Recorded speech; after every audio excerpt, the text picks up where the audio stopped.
The mountains at the heart of the Southern Highlands are threaded through with a series of breathtakingly beautiful lochs, rich in history and folklore. The lochs, hills and glens here have been home to people since the earliest times, and every generation has left its mark on the landscape. On this grand tour of Scotland's lochs, I'm travelling the length and breadth of Scotland, exploring the long fjord-like sea lochs of the northwest, crossing the great freshwater lochs of the Central Highlands, and discovering the secrets of the many lochans that stud the open moors. In this programme, my grand tour takes me through the northern Trossachs and onto an historic district, Breadalbane, a land of giants and mighty peaks. Along the way, I'll learn how cattle are restoring ancient woodland. Come on, cows. Find out how Iron Age people kept a healthy glow. Fire! And follow the original Scottish cowboys over the hills. So I think we should go forwards, Con, rather than backwards. Come on. It's a journey that follows Highland trails beside lochs with some tall tales to tell.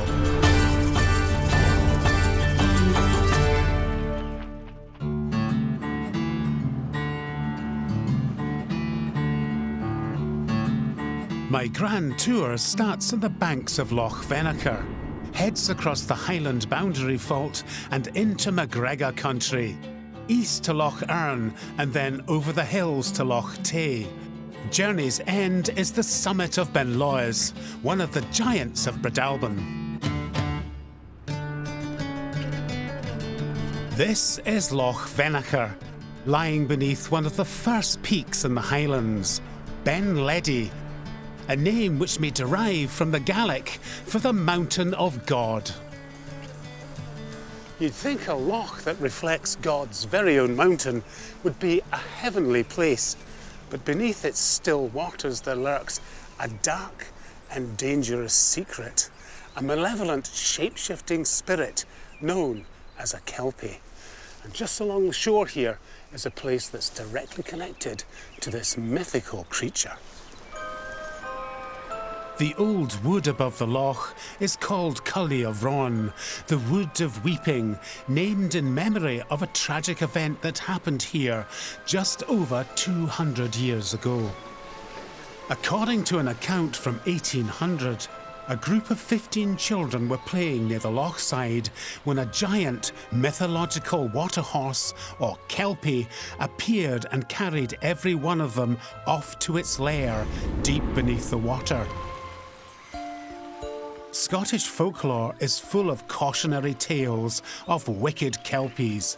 They're best avoided, but can also be evaded. If you ever find yourself alone in a wood or walking along the shores of a loch, and you hear the sound of galloping hooves behind you, the only way you can save yourself from the kelpie's malign intent is by crossing running water.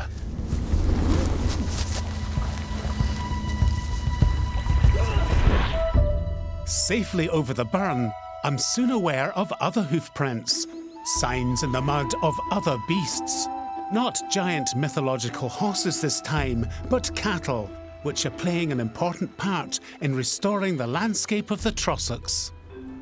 To find out more, I've come uphill to the Glenfinglas Reservoir, where cattle are grazing amongst ancient trees, resplendent in their autumn colours. Janet Pringle and Hamish Thompson from the Woodland Trust tell me more. Now, Hamish, I'm not accustomed to seeing cows amongst trees, but there's a long tradition for that. There is indeed, yeah. For centuries, the livestock have been managed alongside of the trees, and the trees have been giving valuable crops to people, so they'll cut fencing and building materials. But the trees are quite widely spaced, and there's lots of nice grass in between. It's getting multiple benefits from the same bit of land. There have been trees in this glen since the glaciers retreated at the end of the last ice age. And in the 13th century, the woodlands of oak, birch, hazel and alder were a prized royal hunting forest. But like many Scottish glens, overgrazing by sheep has decimated the trees. The Trust's programme is helping to regenerate the native woodland. Now, are these cows part of the regeneration programme, in a sense? So yeah, if anything, they help because they churn up the ground a bit, they help the seeds to germinate, and they keep So they're breaking up the ground? And they fertilise it, of course, obviously, as well. They do that very effectively, don't they? They do, yeah. Janet looks after a herd of over 200 Ling cows, named after the island where the breed was developed. Her approach aims to strike a balance between commercial farming and the requirements of conservation. We keep a whole range of cattle from the young calves right to old cows, because different conservation within the estate requires different batches of cattle. Do you take the cattle to the pastures in the summer? Yes, the summer they are pretty much free range. That's brilliant, isn't it? I mean, that's going back to a tradition that's been around in the Highlands for centuries. It is, and the only difference is I don't need to stay out with them anymore. I get to come home at night, I suppose. So you don't stay in a shieling up there? No, I don't. Some things may have moved on, but Hamish hopes that by applying traditional management principles, the Glen will be a thriving wildlife habitat long into the future. It's a long-term project. It's a very long-term project, You think yeah. the cattle should still be here? I would hope so. With the job to I'd do? like to think so. Yeah. Leaving the cattle to their tireless work, I head back downhill and onto the town of Callander, which straddles the banks of the River Teith. Known as the gateway to the Highlands, it's been on the tourist trail since the late 18th century. Heading north, I leave the picturesque village and follow the course of the river, which flows beside the route of an old railway line. Until 1965, this was the Callander and Oban line, part of the Caledonian Railway, and it was famous for the scenic countryside that it passed through. The scenery's still here, of course, but the old stations and much of the infrastructure have long gone. Although today, the path is used by walkers and cyclists. In 2002, it became part of the Rob Roy Way, a long-distance path named after this larger-than-life character. Continuing north, the route enters a narrow gorge called the Pass of Lenny, where the river rushes over the Highland boundary fault, a fracture in the Earth's crust, before arriving at the southern end of Loch Lubnaig. Passing up the west side of the loch, the path brings me to my next destination, Balwhidder, at the eastern end of Loch Foyle and deep into Rob Roy country. Rob Roy MacGregor is probably the most mythologised and well-known figure to emerge from Highland history. Clan warrior, Highland gentleman, cattle thief, hero, villain, champion of the poor, he was, above all, a man of many faces and a character riven by contradiction. The northern Trossachs, its mist-shrouded hills and sequestered lochs, were once Rob Roy's stomping ground. It was from here that he conducted cattle raids into the lowlands and hid from his enemies. And according to tradition, the wee kirk at Balwhidder is Rob Roy's last resting place. But was he the heroic figure depicted by Sir Walter Scott, and is this really his grave? Local clan chief Donald MacLaren isn't so sure. In popular imagination, Rob Roy MacGregor, a great hero, a virtuous man, and is buried here. But you dispute that, do you not? I'm not convinced.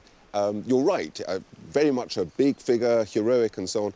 Virtue is another matter. Very few people had virtue in those days. But where we're standing, this is the site where my ancestors were buried. So what's a MacGregor grave doing in the middle of a MacLaren burial ground? Well, you could ask the MacGregors. But it is a bit of a mystery. Rob Roy was no friend of the MacLarens and vice versa. One of the reasons I think it's highly unlikely that Rob Roy is here is that he would not have been given pride of place in an ancient MacLaren kirkyard. According to Donald, the MacGregors and MacLarens were bitter enemies. Things came to a head when Rob Roy tried to take MacLaren land by force. Apparently, the challenge ended with a duel in which Rob Roy was mortally wounded. Now, he doesn't sound quite so heroic after all. Nevertheless, his grave has become a pilgrimage site, attracting tourists from far and wide to pay their respects to a man often depicted as a sort of Highland Robin Hood. I believe that this is more of a memorial or a commemoration effort. The railings were put up in the 1890s, the late Victorian period, and it's an interesting inscription, that MacGregor despite them. I don't know whether it means I am proud to be a MacGregor despite rotten Rob Roy and all the detritus around him, or we are MacGregors despite everyone's attempts to do us down. So I think it's that. You think it's that yes, one, do you? Yes. So if Rob Roy's not buried there, where is he? The MacGregors' traditional burial ground is in Dalmally or in Ishkyloch on Loch Lomond. Rob Roy himself was born in Glengyle, some way from here. He could have been buried there. The MacGregors are very confident that this is where he is.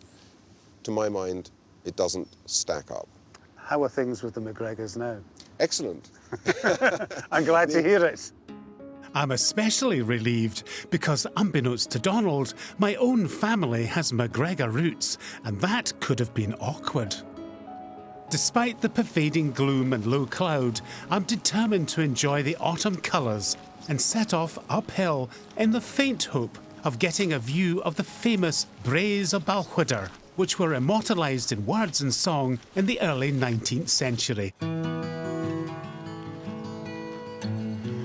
Just over 200 years ago, Robert Tannahill, who was a weaver from Paisley, wrote the Braes of Balquhidder and set it to an old tune.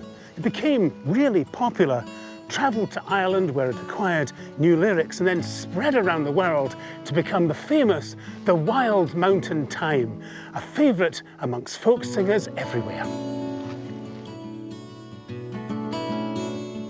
Unfortunately, there's not much of the hills and braes to be seen in the mist today, so I make my way back downhill and on to my next destination.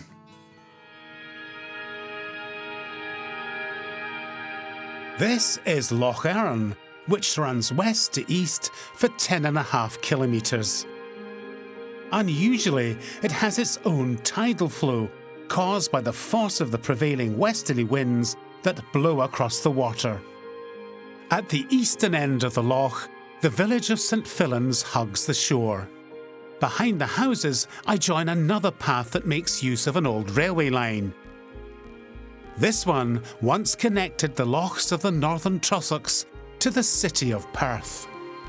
The old trains might have been slow, but I think they allowed people to get around the country in a vastly more relaxed and civilised fashion than we do today, locked away in our cars, swerving to avoid potholes, or stuck behind slow-moving caravans and missing the views of the lochs and hills. Of course, walking is an excellent, if slower, option. Comrie, to the right. Continuing east, I get to the village of Comrie, which was once known as Victoria to the Romans, who built a fort here. Today, it's got another nickname.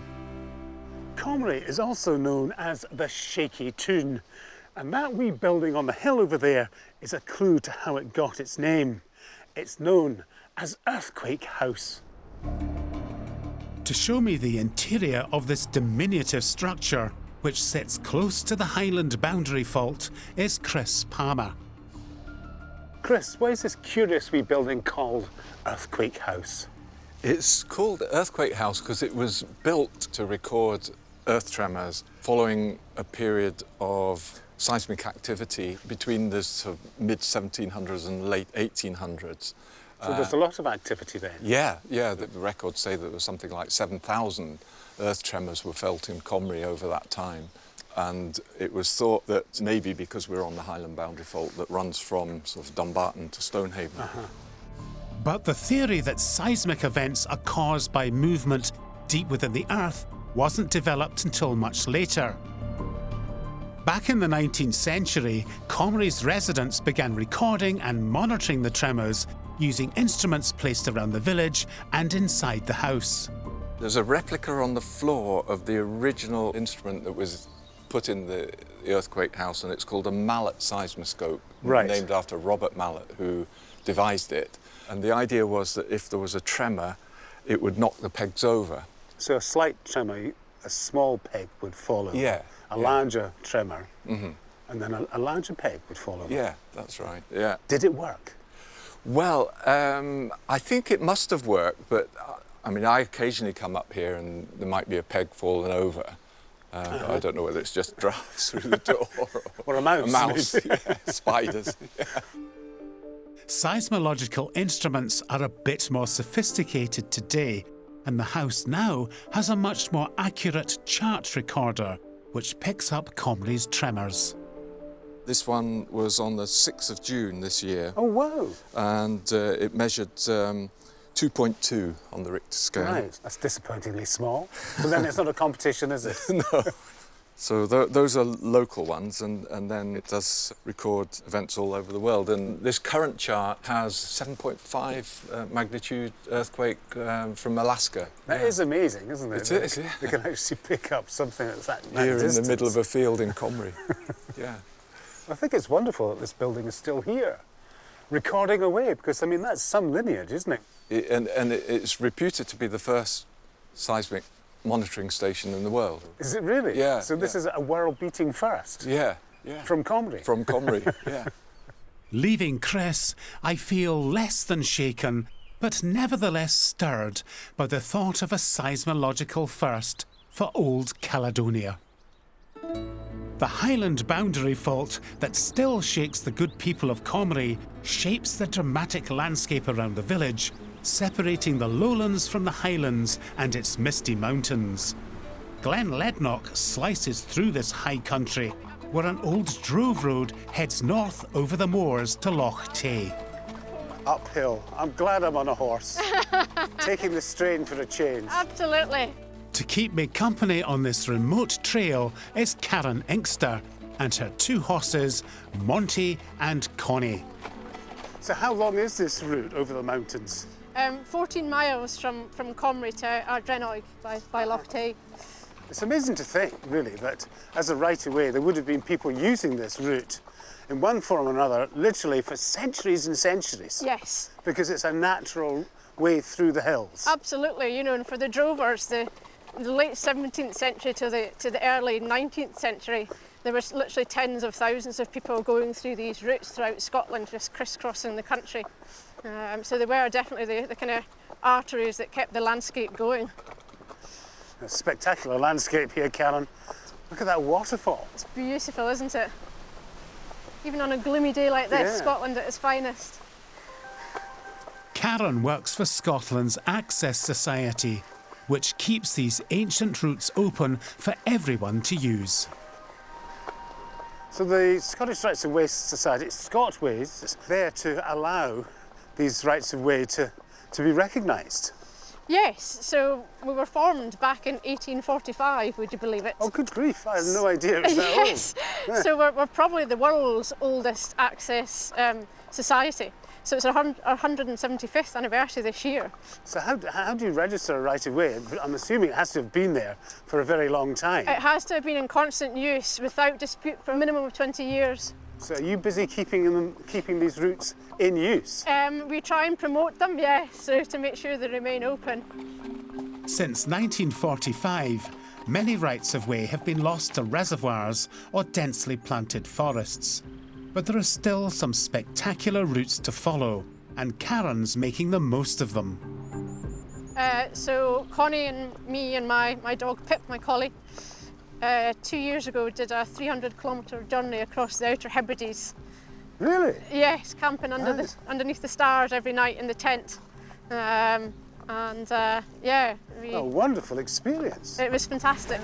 Having climbed steadily uphill to 360 metres, we finally arrive at the loch on our route, the Loch Lednoch Reservoir. So at last, There we we can go. see the loch. Even in the mist. So where does the route go from here then? Just straight over the hillside there, it climbs quite steeply. Disappearing up into the cloud. Yes, Right. yeah. and then down to Lochs. Well, it looks as if the mist is beginning to descend and the hour is getting late. Yep. So I think we should go forwards, Con, rather than backwards. Come on. Come on, Con. Think of all that hay you're going to have at the end of today. Feeling a little tender in my nether regions, I slide out of the saddle and say goodbye to Karen and her horses. After reaching Loch Tay, my route rejoins the long-distance Rob Roy Way and heads east towards Kenmore at the head of the loch. Loch Tay is the heart of the old district of Berdalben. It's a gigantic freshwater loch. It measures over 23 kilometres from end to end and plunges down to dark and mysterious depths of over 150 metres. I wonder if there are any kelpies down there. At the eastern end of the loch, I come to the Scottish Crannog Centre, a spectacular reconstruction of an Iron Age dwelling that juts out into the water. To help transport me back 2,000 years, community archaeologist Rachel Backshall has lent me some period attire and lit a roaring fire. So what's the story of this crannog? Well, this crannog was built as a replica and an experiment based off an excavation that was done on Loch Tay. So a crannog is a house built on an artificial island. So in this case, it's a round house made of wood with stilts going into the loch, lifting it up out of the water. How many people would have lived on this site, in this crannog, do you think? They think it's an extended family, maybe 15, 25 people. So quite 15 a big... to 25? Quite That's a big big group of family. people, yes, yeah. But on top of that, you'd have had some animals in here as well. So we've got sheep droppings, and we also have a potential cow pat. A potential As cow well, pat. yes, yeah. Right. The children at the local school actually discovered it in one of the bags from the dig, and a little boy whose dad's a farmer opened this bag and he was like, "That's a cow pat." So it's on display in the museum now. But it intrigues me how people lived back then. How would they have fed themselves? Most crannogs are found next to really good, fertile, quite sort of shallow sloping farmland on the shore. So they're farming and working the land. I just kind of naturally assume they would have been hunter-gatherers. If you're a hunter-gatherer, you have to move with the animals. So you wouldn't bother building a great big house like this because in a couple of weeks' time you'll have to head off and follow them. Agriculture has been around in Scotland for sort of 7,000 years. Really? And people are very, very sort of based in agriculture by the time we get to our Crannog people. By living off the land but living on the water, the Crannog people would have been in a prominent trading position.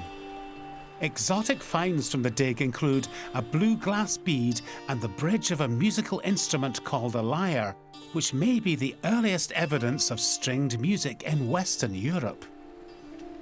So they would have been sitting around a fire like this, playing music and listening to music and enjoying it. Absolutely. So I'm fascinated, Rachel, to know how people lit fires Yes. back in the Iron Age. I mean, how do you, in this damp climate, manage to strike a light sufficiently to ignite a fire? Well, fire lighting's been around for 50-odd thousand years, and there's multiple different ways of making fire. But in this area, we haven't really got a lot of flint, so what they maybe are using is more like wood. So you can do fire lighting based on friction. Well, rubbing two bits of wood together? Basically, yes. Does that really work? It does, yeah. Does it?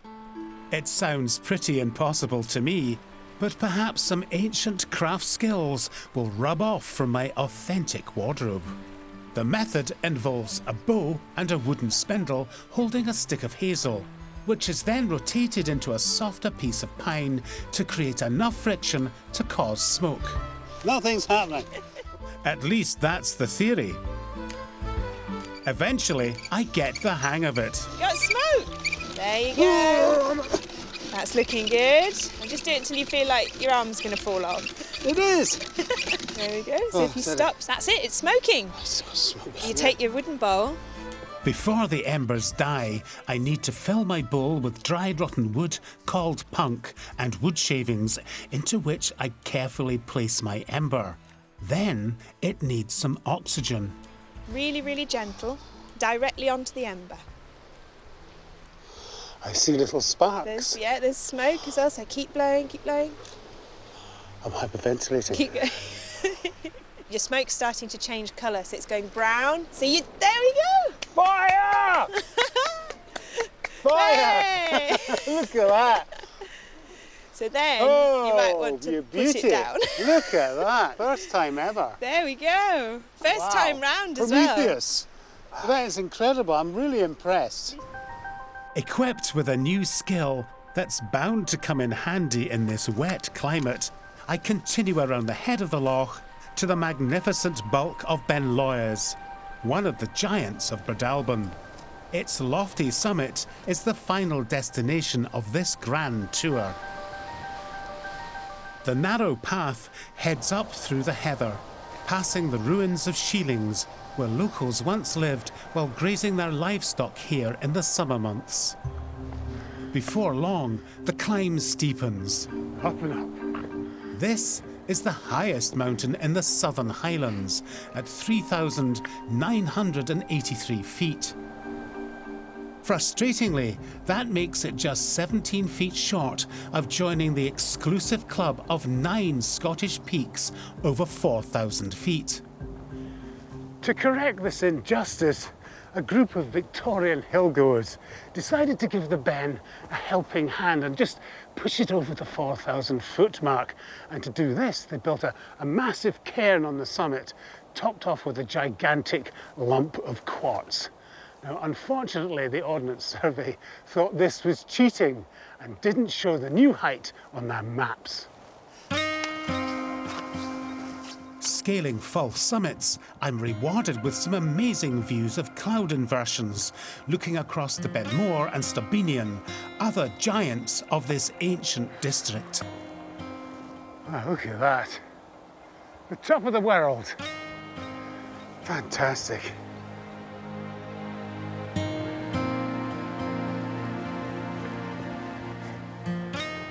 Finally, after a 3-hour climb, I make it to the top. The old summit cairn disappeared years ago and has long since been replaced by this slightly knackered looking trig point. Now from here, on a clear day, you should be able to see the expanse of Loch Tay below me, the distant mountains of Breadalbane, and behind them, the Trossachs and the beginning of my tour. But unfortunately, as you can see, the mist has rolled in, making this a somewhat cloudy end to my grand tour from Loch Venacher to Loch Tay. I'm travelling through the Great Glen on my next grand tour, when I visit the most famous loch of them all,